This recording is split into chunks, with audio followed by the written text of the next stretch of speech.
తెలుగు సాహిత్యానందనం ఛానల్కి స్వాగతం. మనం ఈరోజు చెప్పుకోబోయే అంశం వచ్చేసి తెలుగులో కవిత్వోద్యమాలను గురించి చెప్పుకుందాం. అయితే ఈ కవిత్వోద్యమాలలో అనుభూతివాద కవిత్వాన్ని గురించి, అనుభూతివాద సాహిత్యాన్ని గురించి ఈ వీడియోలో తెలుసుకుందాం. ముందుగా నా ఛానల్కి కొత్తగా వచ్చిన వాళ్ళు వచ్చేసి సబ్స్క్రైబ్ చేయవలసిందిగా, అలాగే వచ్చేసి మిగతా వారు లైక్ అండ్ కామెంట్ షేర్ చేయవలసిందిగా కోరుతున్నాను. ఇక వివరాల్లోకి వెళ్తే అనుభూతివాదం వచ్చేసి మొట్టమొదటగా అనుభూతివాదం వచ్చేసి కవిత్వోద్యమంగా రూపుదిద్దుకోలేదు, కేవలం ఒక ధోరణిగా మిగిలిపోయింది. భావ కవిత్వం, అభ్యుదయ కవిత్వం, విప్లవ కవిత్వం ఇవన్నీ కూడా వచ్చేసి దళిత మైనార్టీ ఇవన్నీ కూడా ఉద్యమాలుగా నెలకొన్నాయి. కానీ అనుభూతివాదం మాత్రం ఒక ధోరణిగా మిగిలిపోయింది. దానికి ఎవరెవరు అనుభూతివాద రచయితలు ఉన్నారు, అలాగే అనుభూతివాదంలో లక్షణాలు ఏమిటి, అవన్నీ కూడా తెలుసుకుందాం. ముందుగా అనుభూతివాద పరిచయాన్ని కనుక చూస్తే 1971 ఆ దశకంలో వచ్చేసి అనుభూతివాదం ప్రారంభమయ్యింది. అయితే అనుభూతివాదం వచ్చేసి ప్రధానంగా అనుభూతి కవిత్వం. ఈ అనుభూతివాదానికి అలాగే అస్తిత్వవాదానికి చాలా దగ్గర సంబంధం ఉంది. అనుభూతివాదం అంటే, అస్తిత్వవాదం అంటే తన అస్తిత్వాన్ని, తనకు ఉండేటువంటి పేరును, అలాగే తాను ఉండేటువంటి ఉనికిని తెలపడాన్ని అస్తిత్వం అని చెప్పేసి చెప్పుకోవచ్చు. ఉదాహరణకు తెలంగాణ అస్తిత్వం అని చెప్పేసి చెప్పుకున్నారు కదా. అయితే ఉనికిని చెప్పేదాన్ని వచ్చేసి అస్తిత్వం అంటారు. ఈ అనుభూతివాదానికి మరొక పేరు వచ్చేసి వ్యక్తివాదము అని చెప్పేసి మరొక పేరు ఉన్నది. అనుభవాలు, వాటి ద్వారా కలిగే ఊహలు ప్రతి అనుభూతివాదికి కవితకి ప్రత్యేకంగా ఉంటాయి. నువ్వు చెప్పేది ఏదైనా సరే కానీ అనుభూతివాద ప్రాథమిక సూత్రం ఏదంటే, నువ్వు చెప్పేది ఏదైనా సరే నువ్వు నీ అనుభవంలోంచి రావాలి తప్ప ఊహల్లోంచి కాదు అని చెప్పేసేది ప్రాథమిక సూత్రం అనుభూతివాదానికి. అనుభూతివాదంలో ఉండేటువంటి ముఖ్యమైనటువంటి లక్షణం ఏదంటే, కళ కోసమని కాదు, కళ వచ్చేసి ఒక సామాజిక ప్రయోజనం కోసం అనేది ముఖ్య లక్షణం. కళ సామాజిక ప్రయోజనం కోసం అని చెప్పేసి. ఆ తర్వాత అనుభూతివాదాన్ని ఎక్కువగా ఎవరు ప్రోత్సహించారు అంటే ప్రముఖ కవి అజంతా కవి ప్రోత్సహించడం జరిగింది. కవి అనుభవించిన దాన్ని కవితా రూపంగా వ్యక్తీకరించటనే అనుభూతివాదం అని చెప్పేసి చెప్పుకోవచ్చు. భావకవిత్వం తర్వాత ఏర్పడినటువంటి శూన్యతకు ఈ అనుభూతివాదం తీర్చింది అని చెప్పేసి చెప్పుకోవచ్చు. సహృదయ పాఠకుడు ఉత్తమ సాహిత్యం కోసం అన్వేషణ మొదలు పెడతాడు. అలాంటి అన్వేషణని అనుభూతివాదం వైపు మల్లుతుంది. ఇక 1980లో వచ్చేసి 80 తరంలో వచ్చేసి అప్పటి యువతరంలో వచ్చేసి కవులు వచ్చేసి అనుభూతివాదాన్ని ప్రధానంగా రాయడం జరిగింది. వారిలో వచ్చేసి అనుభూతివాదాన్ని రాసినటువంటి కవులను ఒకసారి చూస్తే అప్సరు, అలాగే రఫూఫ్, యాకూబ్, సీతారాం, వినుకోట రవిశంకర్, ఆకెళ్ళ రవిప్రకాష్, బివి ప్రసాద్, శివలంక రాజేశ్వరీదేవి వీళ్ళంతా కూడా అనుభూతివాదాన్ని రాశారు. అయితే అనుభూతివాదంలో వచ్చేసి ప్రధానంగా నలుగురు మనకు కనిపిస్తారు. వారిలో వచ్చేసి ఇస్మాయిల్, ఇంద్రగంటి శ్రీకాంత్ శర్మ, వేగుంట మోహన్ ప్రసాద్, కొత్తపల్లి సత్య శ్రీమన్నారాయణ వీళ్ళంతా కూడా అనుభూతివాదంలో ప్రధానంగా కనిపించేవాళ్ళు. ఇక అనుభూతివాదంలో మొట్టమొదటి కవి ఎవరు అంటే, తెలుగులో మొట్టమొదటి అనుభూతివాది కవి ఎవరంటే బాలగంగాధర్ తిలక్. దేవరకొండ బాలగంగాధర్ తిలక్ అనుభూతివాదం సంబంధించి తొలి కవితలు రాయడం జరిగింది. అది వచ్చేసి ఏ రచనలో అంటే అమృతం కురిసిన రాత్రి అని చెప్పేసి వచన కవితా సంపుటిలో అనుభూతివాద కవితా ఖండికలు ఉన్నాయి. ఈ తిలక్లో అనుభూతివాదాన్ని గుర్తించినటువంటి వ్యక్తి ఎవరు అంటే కుందుర్తి ఆంజనేయులు. ఇక్కడ మిమ్మల్ని ప్రశ్న అడుగుతాడు, తిలక్లో అనుభూతివాద కవి అని చెప్పేసి, తిలక్ అనుభూతివాద కవి అని చెప్పేసి మొట్టమొదటగా గుర్తించింది ఎవరు అంటే కుందుర్తి ఆంజనేయులు. కుందుర్తి ఆంజనేయులు వచ్చేసి అమృతం కురిసిన రాత్రి అని చెప్పేసి ఒక భావకవిత్వం రాయడం జరిగింది. దాంట్లో పీఠికలో ముందు మాటలో వచ్చేసి అతను ఏం చెప్పారు అంటే, తిలక్ తాను అనుభూతివాదినని బల్లగుద్ది చెప్పుకున్నాడు. ఈ అనుభూతివాదం ఇటీవల కాలంలో సంబంధి, ఇది వ్యక్తివాదానికి మరి ఒక పేరు అని చెప్పేసి కుందుర్తి ఆంజనేయులు రాయడం జరిగింది. ఇక్కడ చూడండి, అనుభూతివాదానికి మరొక పేరు వచ్చేసి వ్యక్తివాదము అని చెప్పేసి మరొక పేరు. ఆ తర్వాత కవిత కొత్త అనుభవాల కాంతి పీఠకను తెరవాలి, ప్రతి మాటకు శక్తి ఉంది, దానిలో ఔచిత్యం ఉంది అని చెప్పేసి ఎవరన్నారు అంటే తిలక్ అనడం జరిగింది. ఆ తర్వాత తిలక్ అన్నటువంటి మరొక విషయం, అనుభూతి ఆకారం పాఠకులను హత్తుకోవాలి, కనీసం ట్రాన్స్పరెంట్గా చీకటి అయినా ఉండాలి అని చెప్పేసి అన్నది. తిలక్ తిలక్ రాసినటువంటి ఏ రచనలో అనుభూతివాదం ప్రధానంగా కనిపిస్తుందంటే నీవు లేవు నీ పాట ఉన్నది అని చెప్పేసి ఈ రచనలో ఈ కవితా ఖండికలో వచ్చేసి అనుభూతివాదం అనేది కనిపిస్తుంది. ఇక అనుభూతివాదాన్ని గురించి విమర్శ రాసిన వాళ్ళు ఎవరు అంటే ఆర్ఎస్ సుదర్శనం గారు. ఇక అనుభూతివాద నిర్వచనం ఏంటిది అని చెప్పేసి ఒకసారి చూద్దాం. ఇంతకుముందు అనుభూతివాద పరిచయాన్ని చూసాం, ఇప్పుడు నిర్వచనాలను వస్తు ప్రపంచాన్ని గుర్తించడమే అనుభూతి అని చెప్పేసి అన్నది ఎవరంటే ఆర్ఎస్ సుదర్శనం గారు అన్నారు. ఆ తర్వాత ఒక కవిత చదివాక అందులో నవ్యతని హృదయానికి అనిర్వచనమైన అనిర్దిష్టమైన అనుభూతిగా మిగలాలి, అది అనుభూతి కవిత్వం అని చెప్పేసి ఆర్ఎస్ సుదర్శనం గారే అనడం జరిగింది. ఇక జీవి సుబ్రహ్మణ్యం గారు వచ్చేసి కవిత్వంలో సమగ్ర సామాజిక అనుభవాన్ని పండించాలంటే అత్యంత ఆధునిక సృహతో చేస్తున్న ప్రయత్నమే అనుభూతివాదం అని చెప్పేసి అన్నారు. స్థూలంగా చూస్తే వీరు అన్నది ఏంటంటే కవిత్వంలో వచ్చేసి ఆధునిక స్పృహతో చేసేటువంటి ప్రయత్నమే అనుభూతివాదం అని చెప్పేసి అన్నారు. ఆ తర్వాత వచ్చేసి తిలక్ వచ్చేసి అమృతం కురిసిన రాత్రిలో వచ్చేసి అమృతం కురిసిన రాత్రి అనే గేయంలో మనసులోని అనుభూతుల్ని అక్షర కల్పన చేయడంలో అపూర్వ విజయం సాధించాడు అని అన్నది అద్దనపల్లి రామ్మోహన్ రావు గారు. ఇంతకుముందు చెప్పుకున్నట్టు అనుభూతివాద కవుల్లో వచ్చేసి ప్రధానమైన వారు నలుగురు. ఆ నలుగురు గురించి ముందు చెప్పుకుందాం. ఇక ఇతర కవుల గురించి చెప్పుకుంటే అనుభూతివాదంలో ఇతర కవులు అని చెప్పేసి ఇంతకుముందు కొంతమంది చెప్పుకున్నాం, యువతరం కవులు అని చెప్పేసి. ఇప్పుడు యువతరమే కాకుండా మొత్తంగా ఉండేటువంటి ఆ ప్రధానమైనటువంటి ఈ నలుగురే కాకుండా ఇంద్రగంటి శ్రీకాంత్ శర్మ, ఇస్మాయిల్, మాదిరాజు రంగారావు, వేగుంట మోహన్ వీరే కాకుండా అనుభూతివాదంలో మరికొంత కవులను చూస్తే కొత్తపల్లి శ్రీమన్నారాయణ, ఆ తర్వాత వై శ్రీరాములు, అప్పిరాల విశ్వం, అజంతా, వాడ్రేవు చిన్న వీరభద్రుడు, గుంటూరు శేషేంద్ర శర్మ, ఆర్ఎస్ సుదర్శనం, ఆదూరి సత్యవతి, వజీర్ రెహమాన్, తిలక్, వినుకొంట శంకర్, రేవతీదేవి, చలం, దుర్గానంద్, ఆ తర్వాత వచ్చేసి తల్లాబుజ్జిల పతాంజలి శాస్త్రి, గోదావరి శర్మ, రఫూఫ్, సీతారాం వీళ్ళంతా కూడా వచ్చేసి అనుభూతివాద కవులుగా పేరు పొందారు.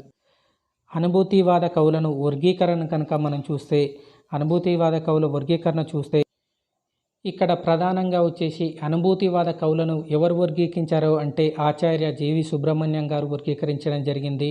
3 రకాలుగా వర్గీకరించారు. వాటిని కనుక చూస్తే కాల్పనిక మార్మిక చైతన్యంతో పరిపోషించినటువంటి కవులు ఒకటి, ఆ తర్వాత కాల్పనిక ప్రవృత్తితో, కాల్పనికం అంటే భావకవిత్వం మార్మిక చైతన్యంతో పోషించినటువంటి కవులు, ఆ తర్వాత భావకవిత్వం అలాగే జీవన చైతన్యాన్ని చెప్పినటువంటి కవులు, ఇంకా వైజ్ఞానిక తాత్విక ప్రవృత్తులతో చెప్పినటువంటి కవులు. వారిలో చూస్తే కాల్పనిక మార్మిక చైతన్యాలతో చెప్పినటువంటి కవులు మాదిరాజు రంగారావు, వేమో, ఆ తర్వాత కాల్పనిక ప్రవృత్తితో జీవన చైతన్యాన్ని చెప్పిన వాళ్ళు వచ్చేసి ఇంద్రగంటి శ్రీకాంత శర్మ, వై శ్రీరాములు, ఇంకా వైజ్ఞానిక తాత్విక ప్రవృత్తులతో చెప్పిన వాళ్ళు వచ్చేసి అజంతా, కొత్తపల్లి, ఆ తర్వాత రేవతీదేవి వీళ్ళంతా కూడా చెప్పారు. ఇక అనుభూతివాద రచనల గురించి తెలుసుకుందాం. ఒక్కసారి అనుభూతివాద రచనలు చూస్తే అమృతం కురిసిన రాత్రి, ఇస్మాయిల్ పల్లెల్లో మా పాత చెట్టు పాత ఇల్లు, ఇంద్రగంటి శ్రీకాంత శర్మ ఏకాంత కోకిల, తూర్పు వాలిన చెట్టు ఇంద్రగంటి శ్రీకాంత శర్మ, బతికిన క్షణాలు వేగుంట మోహన ప్రసాద్, చితి చింత వేగుంట మోహన ప్రసాద్, కరచలనం వేగుంట మోహన ప్రసాద్, కరాచాలనం, సాంధ్య భాష వేగుంట మోహన ప్రసాద్, పునరపి వేగుంట మోహన ప్రసాద్, వెన్నెల నీడలు వేగుంట మోహన ప్రసాద్, రహస్తంత్రి వేగుంట మోహన ప్రసాద్, వెలతురు పిట్టెలు కొత్తపల్లి సత్యశ్రీమన్నారాయణ, కుండీలో మర్రి చెట్టు వినుకోట రవిశంకర్. ఇక ఒక్కొక్క కవి గురించి వచ్చేసి వివరంగా తెలుసుకుందాం. మొట్టమొదటి కవి వచ్చేసి బాలగంగాధర తిలక్ రాసినటువంటి ప్రధానమైనటువంటి కవితా సంపుటి అమృతం కురిసినటువంటి రాత్రి. దీనిలో వచ్చేసి తిలక్ మొట్టమొదటిసారిగా అనుభూతిపరమైనటువంటి కవితా ఖండికలు రాయడం జరిగింది. కుందీర్తి ఆంజనేయులు అమృతం కురిసిన రాత్రి పీఠికలో మొట్టమొదటిసారిగా తిలక్ని అనుభూతి కవిగా గుర్తించడం అనేది జరిగింది. ఆ తర్వాత వచ్చేసి ఏ రచనలో ఉన్నది అనుభూతి కవిత అంటే నీవు లేవు నీ పాట ఉన్నది అని చెప్పేసి కవితలో ఉన్నది. ఆ తర్వాత వచ్చేసి తిలక్ వచ్చేసి అనుభూతి కవిలో ఏ ఏ కవితలు ఉన్నాయి అని చెప్పేసి కేవలం నీవు లేవ నీ పాట, నీవు లేక నీ పాట లేదు అనే కవిత కాదు, నీవు లేవు నీ పాట ఉన్నది, ఈ కవితే కాకుండా కొన్ని కవితలు ఉన్నాయి తిలక్. వాటిని కనుక చూస్తే వేసవి అని చెప్పేసి ఒక కవిత ఉన్నది, అది దాంట్లో కూడా వచ్చేసి అనుభూతి కవిత్వం ఉన్నది. దాన్ని కనుక చూస్తే చూడండి ఒకసారి కవిత. కాలం కదలదు గుహలో పులి పంజా విప్పదు, చేపకు గాలం తప్పదు చెట్ల నీడన ఆవులు మొరలు దింపావు, పిల్లిపిల్ల బల్లిని చంపదు, కొండ మీద తారలు మాడెను బండ మీద కాకులు చచ్చెను, కాలం కదలదు గుహలో పులి పంజా విప్పదు, చేపకు గాలం తగలదు, ఎండుటాకులు సుడిగాలి తిరిగెను గిర్రున వడకొట్టిన భిక్షుకి అరిచెను వెర్రిగా, పంకా కింద శ్రీమంతుడు ప్రాణం విడిచెను గుండె కింద నెత్తురు నడిచెను, ఆకాశం తెల్లని శ్మశానమై చెదరెను సూర్యుడి తలలో పేను మంటలు కదలెను, కాలం కదలదు గుహలో పులి పంజా విప్పదు, చేపకు గాలం తగలదు, నిశ్శబ్దం అంటుకున్నది మధ్యాహ్నం మంటల జుట్టుని విరబీసుకొని నగ్నంగా రోడ్డు మీద తిరుగుతున్నది, పిచ్చిదాని ఒంటి మీద నెత్తురు కల పిల్లవాడి సంధిలో భూతం కల. ఇది అంటే అనుభూతివాదం కళ అనుభూతి. అయితే ఇదే కాకుండా ఈ ఒక్క కవితనే కాకుండా వచ్చేసి కొన్ని కవితలు ఉన్నాయి తిలక్ వారివి ఆ అనుభూతి సాహిత్యానికి సంబంధించి. వాటిని చూస్తే ప్రాతకాలము అని చెప్పేసి కవిత, అలాగే సంధ్య అనే కవిత, వాన కురిసిన రాత్రి అని చెప్పేసి అద్వితీయం, అలాగే దీపం కవిత, విరహోత్కటిత, ఇంకా ప్రార్థన అనే కవిత, వానలో నీతో అని చెప్పేసి కవిత, నువ్వు లేవు నీ పాట ఉంది అనే కవిత, వెన్నెల అనే కవిత, శిఖారోహణ అని చెప్పేసి కవితలు. ఇవన్నీ కూడా వచ్చేసి అనుభూతివాదానికి సంబంధించిన కవితలే అని చెప్పేసి చెప్పుకోవచ్చు. ఆ తర్వాత ఇస్మాయిల్ కవిత్వాన్ని గురించి తెలుసుకుందాం. ఇస్మాయిల్ కవిత్వ విషయానికి వస్తే వీరి రచనలు కనుక చూస్తే మృత్యు వృక్షం అని చెప్పేసి, ఆ తర్వాత చిలకలు వాలిన చెట్టు నా ఆదర్శం, రాత్రి వచ్చిన రహస్యపు వాన, ఇంకా బాల్బీలో చంద్రోదయం, కప్పల నిశ్శబ్దం హైకూలు, రెండో ప్రతిపాదన, కవిత్వంలో నిశ్శబ్దం విమర్శ, కరుణ ముఖ్యం విమర్శ వ్యాసాలు, పల్లెలో మా పాత ఇల్లు అని చెప్పేసి. ఈ దీంట్లో చివరిలో పల్లెలో మా పాత ఇల్లు అనేది వీరి ఇస్మాయిల్ మరణాంతరం అభిమానులు తీసుకొచ్చినటువంటి కవితా సంకలనం. ఇక చూడండి ఇది ముఖ చిత్రం దాంది. ఆ తర్వాత కవిత్వంలో నిశ్శబ్దం అని చెప్పేసి ఇది విమర్శ, వీరి ఫోటో ఇది. ఇక ఇస్మాయిల్ గురించి మళ్ళొకసారి కనుక చూస్తే ఇస్మాయిల్ వచ్చేసి హైకు కవితలతో వచన కవిత్వానికి కొత్త శక్తిని ప్రతిపాదించినటువంటి కవి. కవిత్వం ఎల్లప్పుడూ అన్వేషణగా ఉండాలి అని చెప్పేసిన కవి ఎవరు అంటే ఇస్మాయిల్. ఆ తర్వాత నిబద్ధత మార్కిజం కవిత్వానికి అవసరం లేదు అన్నటువంటి కవి ఎవరంటే ఇస్మాయిల్. చెట్టు కవిగా పేరొందిన వ్యక్తి ఎవరు అంటే ఇస్మాయిల్. చెట్టు కవిగా ఎందుకు పేరొందాడంటే అన్నీ కూడా వచ్చేసి చెట్టు కవితలు రాశాడు. చూడండి మృత్యు వృక్షం అని చెప్పేసి, చిలుకలు వాలిన చెట్టు అని, చెట్టు నా రహస్యం అని చెప్పేసి, ఇలా చెట్టు మీద ఎక్కువ కవితలు రాయడం చేత ఈయన చెట్టు కవి అని చెప్పేసి పేరు పొందడం అనేది జరిగింది. వీరి కవితల్లో వచ్చేసి మావిడ అనేది వచ్చేసి స్త్రీవాద కవిత 1980లో వచ్చింది. ఆ తర్వాత మా మనవడు అనేది అనుభూతి కవిత. ఇంకా హైకూలను తెలుగులో మొట్టమొదట తెచ్చిన వారు ఎవరంటే ఇస్మాయిల్. అయితే పుస్తకంగా తెచ్చింది మాత్రం వచ్చేసి రహస్య ద్వారం అని పెన్నా శివరామకృష్ణ గారు తేవడం అనేది జరిగింది. ఇక ఆ తర్వాత వచ్చేసి హైకూలలో వచ్చేసి ఈ అనుభూతి కవిత్వంలో ఇస్మాయిల్ రాసినటువంటి కొన్ని కవితల పేర్లు కనుక చూస్తే సంజ నారింజ అని చెప్పేసి ఒక కవిత ఉన్నది, దాహం అనే కవిత, బావి అనే కవిత, టీ కప్పు అనే కవిత, చిలకలు వాలిన చెట్టు అనే కవిత, ఆశ్చర్య చక్రాలు అనే కవిత, పాట కత్తకి అని చెప్పేసి కవిత, సాయంత్రపు సువాసనలు అనే కవిత, ప్రైవేటు వాన అనే కవిత, అలాగే వానగుర్రం కవిత, గింజలు కవిత, కిటికీ అనే కవిత, రాయి అనే కవిత. ఇవన్నీ కూడా వచ్చేసి అనుభూతివాదానికి సంబంధించినటువంటి కవితలు. ఇక్కడ చూడండి వీరి కవితలకు ఎగ్జాంపుల్గా వచ్చేసి నడిచి వచ్చి నిశ్శబ్దంగా నా కిటికీ దగ్గరికి హఠాత్తుగా పటేలుమని 100 వాయిద్యాలతో వికసించిన బాండ్ మేళంలా ఒకరోజు అకస్మాత్తుగా చివరించిన చెట్టు గవాక్షం వద్ద నన్ను ఆపేసింది. ఇది కవిత. పూర్తిగా చదవట్లేదు, అవసరం లేదని. ఆ తర్వాత చూడండి దివిలో ఊగే విహంగాన్ని భువిలో పాకే పురుగు బంధిస్తుంది.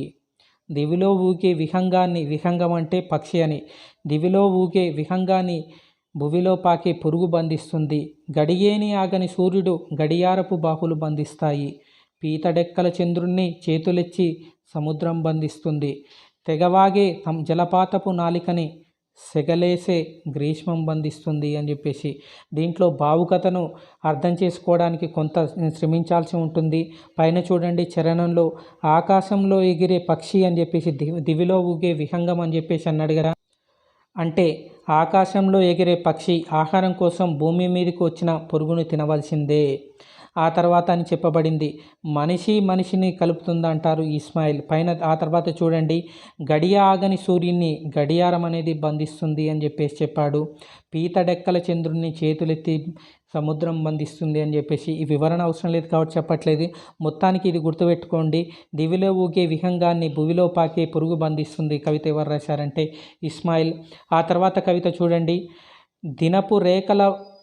దినపు రేఖలపైన వాలెను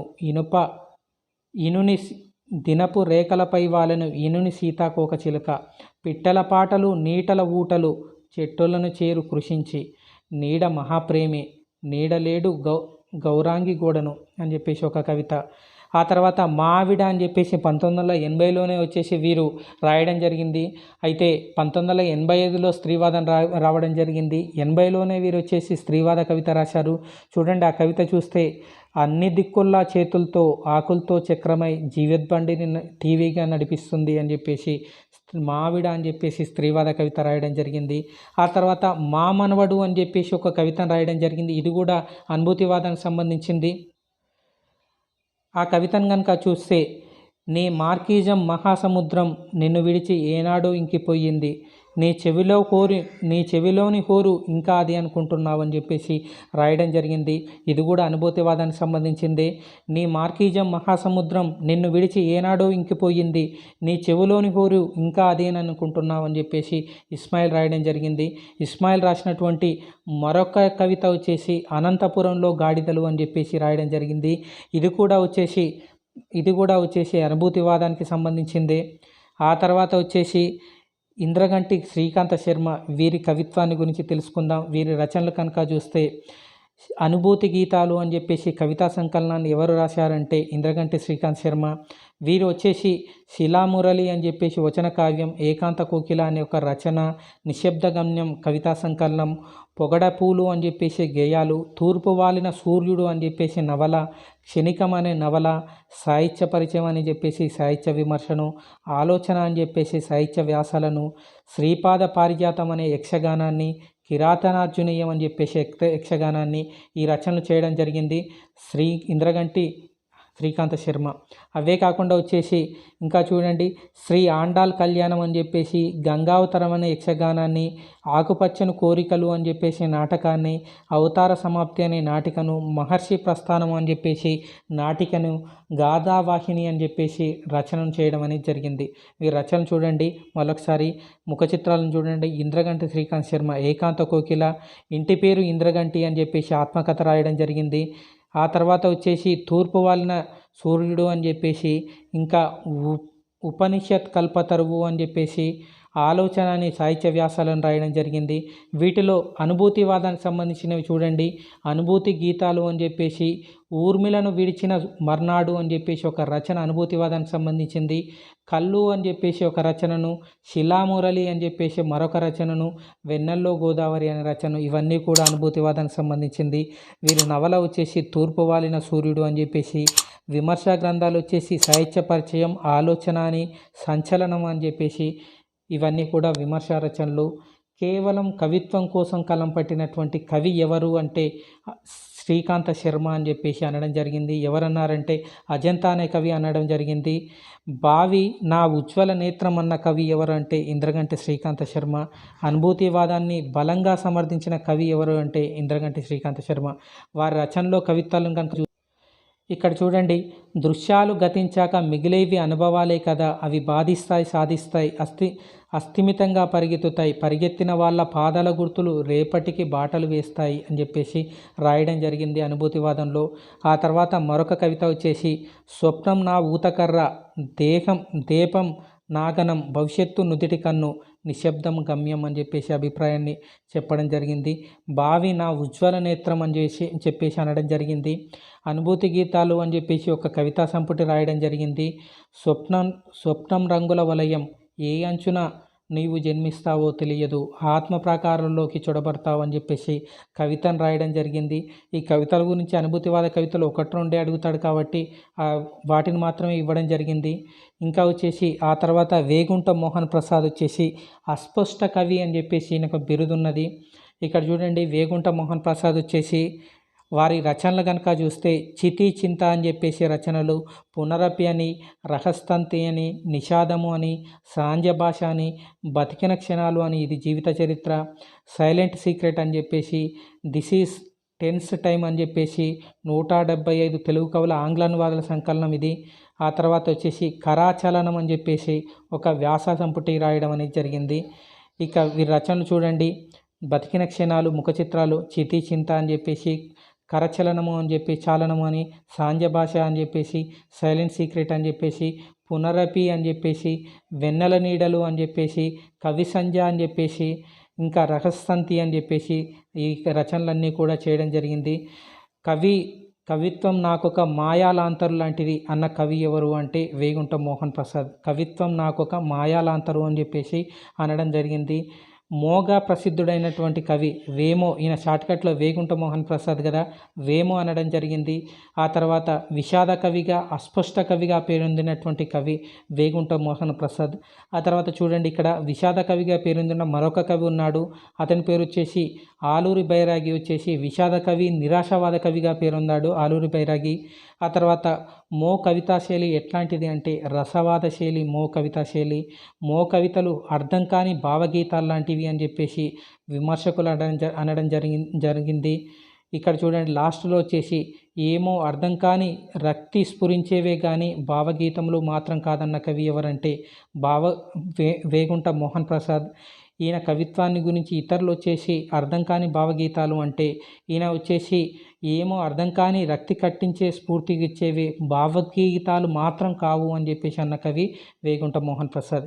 వీరి రచనలు కనుక చూస్తే ఇక్కడ చూడండి, తదనంతరం అని చెప్పేసి ఒక కవిత రాయడం జరిగింది. దాంట్లో చూస్తుండగానే చిన్నపిల్లలు పెద్ద పిల్లలు అవుతారు, వాళ్ళ హృదయాలు విశాలమవుతాయి, వాళ్ళ మనసులు మాల్స్టాములు అవుతాయి, చూస్తుండగానే వాళ్ళ చిట్టి చేతులు బాహులు చాచుతారు, చిత్రంగా సాలగుళ్ళలోకి ఇరుకుపోతారు, నార్వేలోని, స్వీడన్లోని, డెన్మార్క్లోని స్కలిస్తారు, చూస్తుండగానే చిన్నపిల్లలు పెద్ద తల్లులవుతారు, వాళ్ళ వక్షాలు విశ్వవశమవుతాయి, వాళ్ళ ఆత్మలు గంగానమవుతాయి అని చెప్పేసి అనడం జరిగింది. ఇంకా వచ్చేసి వీరి అనుభూతివాదంలో ఉండేటువంటి ప్రధాన కవితలను కనుక చూస్తే నిరీక్ష అని చెప్పేసి ఒక కవిత, ఆఖరి ఆశ్రమం అని చెప్పేసి ఒక కవిత, ప్రశాంతి అని చెప్పేసి కవిత, ద్వీపాంతర కవిత అని చెప్పేసి ఒక కవిత, ఒక వేకువ అని చెప్పేసి ఒక కవిత, అనుభూతి అనే కవిత, పల్లమాటున అనే కవిత, సుప్త చిత్రాలు అనే కవిత, సానం అనే కవిత, ఓ మాతృమూర్తి కవిత, ఇవన్నీ కూడా వచ్చేసి వేగుంట మోహన్ ప్రసాద్ యొక్క అనుభూతి కవితలు. ఇక ఇక్కడ చూడండి, కొన్ని కవితలు చూస్తే మనక్లేశాలను కోసి నిమ్మ, నారింజ, బతాయి పళ్ళ రసంగా తీస్తే పులుపు రోడ్డు, చెడుగుడేవాడికి పాలిపోయేవాడికి పండు ముసలికి ఇస్తే కూతపట్టి రక్తం వచ్చి యవ్వనం తొంగి చూస్తుంది. ఇట్లా ఒక్కొక్క పదం కూడా అనుభూతిగా అసంబద్ధంగా ఉంటుంది. అందుకనే దీన్ని వచ్చేసి లాగి వ్యాఖ్యానం చేయవలసి వస్తుందని చేకూరి రామారావు లాంటి వాళ్ళు వచ్చేసి వేగుంట మోహన్ ప్రసాద్ యొక్క కవిత్వాన్ని విమర్శించడం అనేది జరిగింది. అందుకనే వీరిని వచ్చేసి అస్పష్ట కవి అని చెప్పేసి అనడం జరిగింది. ఇంకొక కవిత చూడండి, నులక మంచం మించి నుంచి ఇంకా లేవలేని ముసలమ్మ, బొంత పరుపు కంటుకున్న బొమికలు, నీరస ఆధ్యాత్మిక రామాయణ కీర్తనలు, ఎంతమాత్రం సీతమ్మ తల్లి చింతింపవలదు అని చెప్పేసి ఇట్లా అస్పష్టంగా రాయడం అనేది జరిగింది. ఆ తర్వాత కవి వచ్చేసి మాదిరాజు రంగారావు. ఈ మాదిరాజు రంగారావు గారి రచనలు వచ్చేసి ఇది జీవితం అని చెప్పేసి ఒక రచన, తెలంగాణ స్వరము అని చెప్పేసి, సృజనా దృష్టి అని చెప్పేసి, ఆ తర్వాత వచ్చేసి వీరి రచనలు చూడండి ఒకసారి, వీరు కొన్ని పత్రికలు నడపడం అనేది జరిగింది. ఆ పత్రికలు కనుక చూస్తే పత్రికల్లో పనిచేశారు. స్వతంత్ర అనే పత్రిక, నవత అని, భారతి అని, స్రవంతి అని, జయంతి అని, వాన్మయి, మూసి, ఆంధ్రప్రభ, ఆంధ్రభూమి ఈ పత్రికల్లో పనిచేశారు మాదిరాజు రంగారావు గారు. వీరి రచనలు వచ్చేసి స్వేచ్ఛా కవిత్వం పేరిట వచ్చేసి 3 సంపుటాలుగా వెలువడడం అనేది జరిగింది. వీరి రచనలు వచ్చేసి యుగ సంకేతం అని, ఆవాహన అని, మానవీయము అని చెప్పేసి రచన రావడం జరిగింది. ఈ స్వేచ్ఛా కవిత్వం పేరుతో వచ్చేసి 46 పుస్తకాలను మొత్తంగా 46 పుస్తకాలను 3 సంపుటాలుగా తేయడం జరిగింది. అయితే వీరి పుస్తకాల్లో వచ్చేసి తెలుగు సంవత్సరాల పేర్లను 46 పుస్తకాలకు తెలుగు సంవత్సరాల పేర్లను ప్రభవ, విభవ ఇట్లా తెలుగు సంవత్సరాల పేర్లను పెట్టడం జరిగింది. ఆ తర్వాత వచ్చేసి 1970 నుంచి రసద్దుని సాహితీ పరిషత్తును స్థాపించి ఎడిటర్గా పనిచేయడం జరుగుతున్నది. ఆ తర్వాత వచ్చేసి కొత్తపల్లి సత్య శ్రీమన్నారాయణ అనే కవి ఉన్నాడు. వారి వచ్చేసి వెలుతురు పిట్టలు అని చెప్పేసి అనుభూతివాదంలో కవిత్వం రాయడం జరిగింది. ఇక్కడ చూడండి వారి కవిత సూర్యకోకిలం అని చెప్పేసి ఒక కవిత ఉన్నది. వాటిని కనుక చూస్తే చీకటి కాకి చుక్కల గుడ్లని రాత్రల్లా పొదుగుతుంది, ఒకే ఒక్కటి సూర్యకోకిలం అవుతుంది, మిగిలినవన్నీ కాకి పిల్లలై చీకటి కాకితో ఎగిరిపోతాయి, కాకుల మందను తరిమేసిన సూర్యకోకిలం ఒంటరిదైన సమస్త జగత్తుని రంజింపచేయగలుగుతుంది అని చెప్పేసి వీరి సూర్యకోకిలం కవిత చాలా ప్రసిద్ధమైంది. వెలుతురు పిట్టల్లో ఉంది ఈ కవిత. వీరి మరికొన్ని కవితలు అనుభూతివాదంలో చూస్తే దర్శనం అనే కవిత, నాదోత్సవం అనే కవిత, తెలిసిందా అనే కవిత, ఆకాశం పడగ కింద అనే కవిత, జారుడు బల్ల పైకెక్కి కవిత, చెయ్యి వదలకు అనే కవిత, అనుభూతి అనే కవిత, తుది మొదలు అనే కవిత, చూస్తూ ఊరుకోలేక అనే కవిత, మృత్యువు ఎముకల చెట్టు అని చెప్పేసే కవితలు ఇవన్నీ కూడా అనుభూతివాదానికి సంబంధించి వచ్చినాయి. ఆ తర్వాత విన్నకోట రవిశంకర్ గారి కవిత్వాన్ని కనుక చూస్తే వీరు వచ్చేసి కుండీలో మర్రి చెట్టు అని చెప్పేసి ఒక కవిత రాయడం జరిగింది. ఇది చాలా ఫేమస్. ఇక్కడ నేను ఉదాహరణగా ఇద్దామనుకున్నాను కానీ ఈ కవిత నాకు దొరకలేదు. ఈ కవితను కనుక నాకు చదివితే గురుకుల ఉపాధ్యాయుల యొక్క జీవితాలు నాకు కనిపిస్తాయి. కుండీలో మర్రి చెట్టు మీకు వీలైతే ఇక్కడ కవితను సంపాదించుకొని చదవండి. ఎందుకు ఈ గురుకుల ఉపాధ్యాయులతో పోల్చాల్సి వచ్చిందో ఆ కవిత కనుక చదివితే మీకు అర్థమవుతుంది. ఇక్కడ చూడండి వారి రచన, మరొక రచన రెండో పాత్ర అని చెప్పేసి ఒక రచన. వారు వచ్చేసి జ్ఞాపకం అని చెప్పేసి కవిత ఉన్నది. ఇది కూడా వచ్చేసి అనుభూతివాదానికి. దీంట్లో కొన్ని లైన్స్ చదువుతాను చూడండి.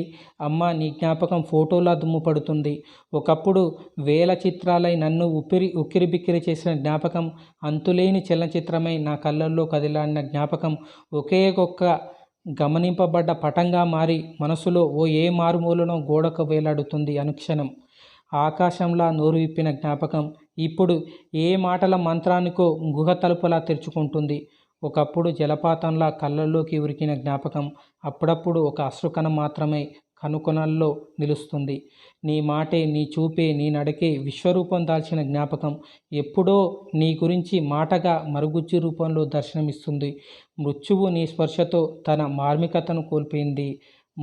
కథను కోల్పోయింది అని చెప్పేసి రాయడం జరిగింది. జ్ఞాపకం అనే రచన వచ్చేసి వినుకోట రవిశంకర్ గారి కవిత. ఇంకా కొందరు కవులు ఉన్నారు అనుభూతివాదంలో. ఆ కవులను కనుక చూస్తే ఇంతకుముందు చెప్పుకున్నాం నీవు లేవు నీ పాట ఉన్నది, ఇది ఫేమస్ తొలి అనుభూతివాద కవిత. ఆ తర్వాత ఆర్ఎస్ సుదర్శనం గారు వచ్చేసి నిశాంతం అని చెప్పేసి ఒక కవితా సంపుటి రాయడం జరిగింది. ఈ కవితలో కూడా అనుభూతివాదం కల్పిస్తుంది. ఆర్ఎస్ సుదర్శన్ రాసినటువంటి ఈ నిశాంతం అని చెప్పేసి ఈ కావ్యాన్ని విశ్వనాథ సత్యనారాయణకి అంకితం ఇవ్వడం జరిగింది. దీనికి వచ్చేసి విశ్వనాథ సత్యనారాయణ ముందు మాట రాశారు. ఆ తర్వాత చలన్ రాసినటువంటి సుధా అనే కావ్యంలో వచ్చేసి అనుభూతివాద కవిత్వం ఉన్నది. ఆ తర్వాత ఈ సుధా అనే కావ్యాన్ని గురించి ఆచార్య జీవి సుబ్రహ్మణ్యం గారు చెబుతూ అనుభూతివాదానికి పూచిన మరొక పువ్వు అని చెప్పేసి పేర్కొనడం జరిగింది సుధా అనే కావ్యాన్ని. ఇక్కడ మిమ్మల్ని అడుగుతాడు ప్రశ్న, అనుభూతివాదానికి పూచిన మరొక పువ్వు అని ఏ రచన అంటే సుధా అనే రచన చలన్ రాసినటువంటిది. ఇక మళ్ళొకసారి అనుభూతి ప్రాధాన్యం గల రచనలు కనుక పునఃస్మరించుకుంటే దేవరకొండ బాలగంగాధర్ తిలక్ అనుభూతి, శిఖారోహణం అని చెప్పేసి కవితలు. ఆ తర్వాత ఆర్ఎస్ సుదర్శనం వచ్చేసి నిశాంతం కావ్యం, గుడిపాటి వెంకటాచలం వచ్చేసి సంధ్యా కావ్యం అని చెప్పేసి ఇక్కడ సుధాని ఇచ్చారు, సంధ్య అని చెప్పేసి ఒక్కడ ఇచ్చారు, సుధా అనుకుంటాను, సంధ్యా కావ్యం, సంధ్య అనే కావ్యమే కరెక్టు, సంధ్య అనే కావ్యము. ఆ తర్వాత వచ్చేసి మాదిరాజు రంగారావు గారు వచ్చేసి స్వేచ్ఛా కవిత్వం, వేగుంట మోహన్ ప్రసాద్ చితి చింత బతికిన క్షణాలు సహపంక్తి అని చెప్పేసి, ఆ తర్వాత ఇస్మాయిల్ చిలకలు వాలిన చెట్టు, చెట్టు నా ఆదర్శం, రాత్రి వచ్చిన రహస్యపు వాన, మామనవడు, ఇంద్రగంటి శ్రీకాంత్ శర్మ అనుభూతి గీతాలు, కొత్తపల్లి సత్య శ్రీమన్నారాయణ వెలుతురు పిట్టలు, విన్నుకోట రవిశంకర్ కుండీలో మర్రి చెట్టు, గుంటూరు శేషేంద్ర శర్మ శ్రేష్ఠ జ్యోత్స్న, ఇవన్నీ కూడా అనుభూతి ప్రాధాన్యం గల రచనలు. ఇక అనుభూతివాదంలో ప్రతిపాదించినటువంటి అంశాలను కనుక చూస్తే, ఈ అనుభూతివాదం దేనికి వచ్చింది, దీంట్లో ఏం ప్రతిపాదించారు అని చెప్పేస్తే వాటిని కనుక చూస్తే, అనుభూతివాదంలో వచ్చేసి ఇవి గుర్తుపెట్టుకోవాల్సినంత ఇంపార్టెంట్ ఏం కాదు, కానీ తెలిస్తే బాగుంటుంది. చూడండి, సమకాలీనిక ఉపన్యాస కవిత్వం ఘటనల కొన్ని ఉద్దేశాల ప్రకటనల సమాహారం తప్ప కవిత్వంగా పరిగణించదగ్గది కాదు అని చెప్పేసి అనడం జరిగింది. అంటే వీళ్ళు రాసేటువంటి వాళ్ళ సమకాలీనంలో ఉన్నటువంటి ఆ కవిత్వం వచ్చేసి ఉపన్యాసమే తప్ప కవిత్వం కాదు అన్నారు. ఆ తర్వాత కవిత్వం సమూహాలను కాదు వ్యక్తిని సంబోధించాలి అని చెప్పేసి రెండవది. ఆ తర్వాత కవిత్వం సృష్టించే కవి రూపానికి ప్రక్రియకి పరిమితమైన జీవనానుభవంలో గాఢమైన కవిత్వాంశాన్ని జారవిడ్చుకోకూడదు. అంటే కవిత్వంలో వచ్చేసి ఏదైనా ప్రక్రియ తీసుకోండి, ఆ ప్రక్రియలో వచ్చేసి ఏ ప్రక్రియ తీసుకున్నా కానీ అది జీవితానుభవం నుంచి రావాలి అని చెప్పేసి అనడం జరిగింది. ఆ తర్వాత ఇతివృత్తాన్ని కవి విస్తృతానుభవాలే ఎప్పటికప్పుడు నిర్ణయించుకోగలవు అని చెప్పేసి అన్నాడు. ఇక్కడ చూడండి, ఇతివృత్తం అనేది వచ్చేసి సొంతంగా రావాలి తప్ప ఊహల్లో రాకూడదు అని చెప్పేసి ఈ మాటకు అర్థం. ఆ తర్వాత చందం స్వచ్ఛందం అనే భేదాలు కృత్రిమాలు, కవి ఏ రూపం ఎంచుకుంటాడో అతని ఇష్టం అని చెప్పేసి అన్నాడు.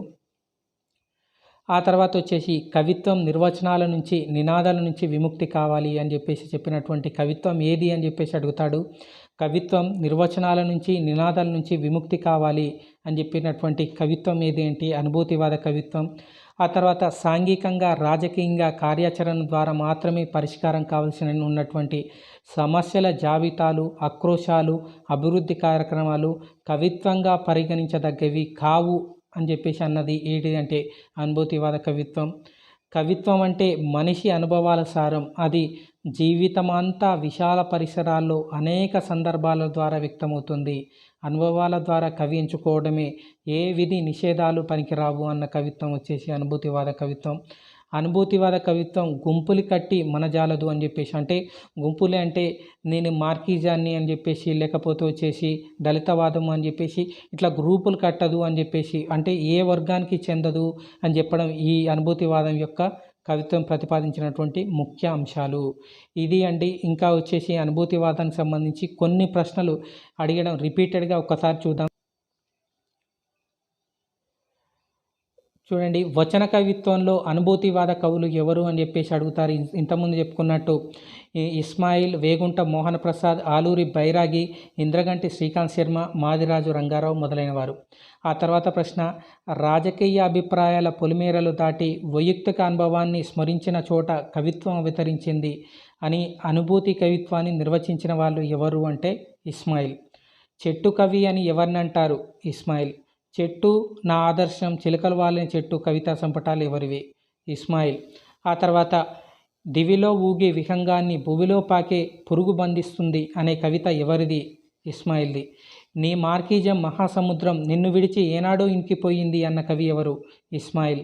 అనంతపురంలో గాడిదలు అనే కవిత ఎవరిది? ఇస్మాయిల్ది. అనుభూతి గీతాలు రాసినటువంటి కవి ఎవరు? ఇంద్రగంటి శ్రీకాంత్ శర్మ. చితి చింత, రహస్తంతి వంటి సంపుటాలు ఎవరివి? వేగుంట మోహన్ ప్రసాద్ గారివి. అస్పష్ట కవి పేరు పొందిన వారిలో ముఖ్యుడు ఎవరు? వేగుంట మోహన్ ప్రసాద్. ఇవి అండి అనుభూతివాదానికి సంబంధించి. నా వివరణ నచ్చింది అనుకుంటాను. నా ఈ వీడియోను వచ్చేసి లైక్ అండ్ కామెంట్ షేర్ చేయవలసిందిగా కోరుతున్నాను. ఇంకా ఎలాంటి వీడియోస్ చేస్తాయో మీ కామెంట్ బాక్స్లో తెలపండి. తప్పకుండా కామెంట్ పెట్టండి.